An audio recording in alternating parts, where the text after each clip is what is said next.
भारत के प्रधानमंत्री खामेनेई की मौत पे खामोश रहते हैं। 160 स्कूली बच्चे मार दिए जाते हैं, खामोश रहते हैं। ईरान से तू कौन मैं खामखा जबरदस्ती झगड़ा करने की आपको जरूरत क्या थी कि जब वो हार्मोज का समुद्री मार्ग 60% से ज्यादा ईरान के रास्ते में आता है, ईरान के कब्जे में आता है, इसलिए आपने जानबूझकर देश को संकट में डाला है। यह संकट आया हुआ संकट नहीं है, यह लाया हुआ संकट है। और आज जो कहा गया कि हार्मोज समुद्री मार्ग खुल गया है, गलत जानकारी सदन को नहीं देनी चाहिए। हार्मोज समुद्री मार्ग से मात्र 2 जहाज आपके आए हैं, 22 जहाज अभी भी आपके रुके हैं। प्रधानमंत्री जी जब गए थे ईरान की यात्रा में, उन्होंने कहा भारत और ईरान की दोस्ती इतिहास से भी पुरानी है।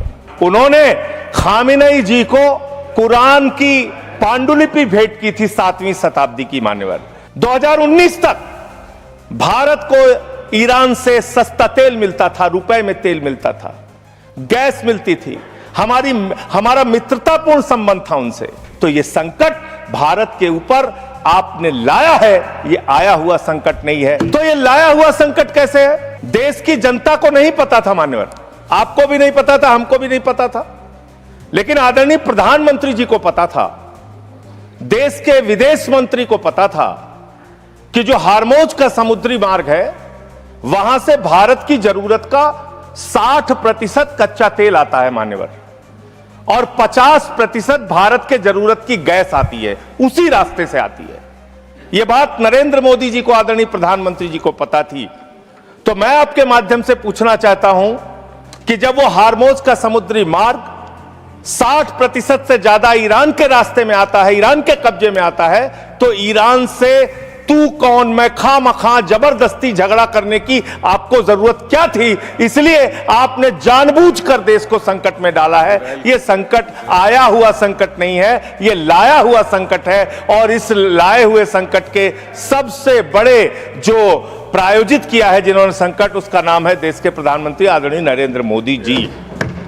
मान्यवर, यह बात देश की जनता को पता होनी चाहिए। दूसरी बात मान्यवर, आपका परंपरागत मित्र है ईरान, और खुद प्रधानमंत्री ने माना है। प्रधानमंत्री जी जब गए थे ईरान की यात्रा में, उन्होंने कहा भारत और ईरान की दोस्ती इतिहास से भी पुरानी है। यह प्रधानमंत्री के वक्तव्य हैं। उन्होंने खामेनेई जी को कुरान की पांडुलिपि भेंट की थी 7वीं शताब्दी की। मान्यवर, उन्होंने चाबार पोर्ट का समझौता किया था, जिसका बखान प्रधानमंत्री ने खूब किया कि भारत का व्यापार बढ़ जाएगा, पाकिस्तान की अब हमें जरूरत नहीं पड़ेगी, अब हम अपना एक अलग रास्ता बना के और भारत के व्यापार को बढ़ाएंगे। और वहां पर सरकार ने सैकड़ों करोड़ रुपए चाबार पोर्ट पे वेस्ट किया। 2019 तक भारत को ईरान से सस्ता तेल मिलता था, रुपए में तेल मिलता था, गैस मिलती थी, हमारा मित्रतापूर्ण संबंध था उनसे।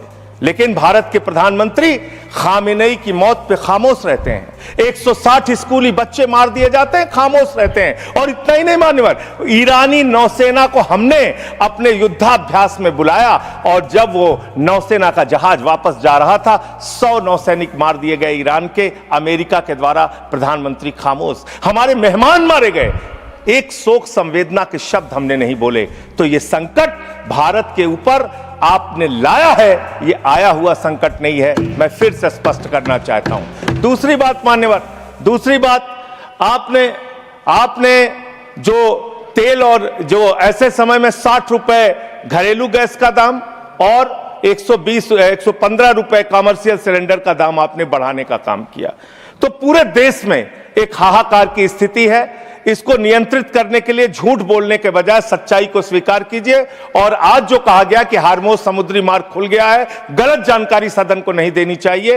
हार्मोज समुद्री मार्ग से मात्र 2 जहाज आपके आए हैं, 22 जहाज अभी भी आपके रुके हैं।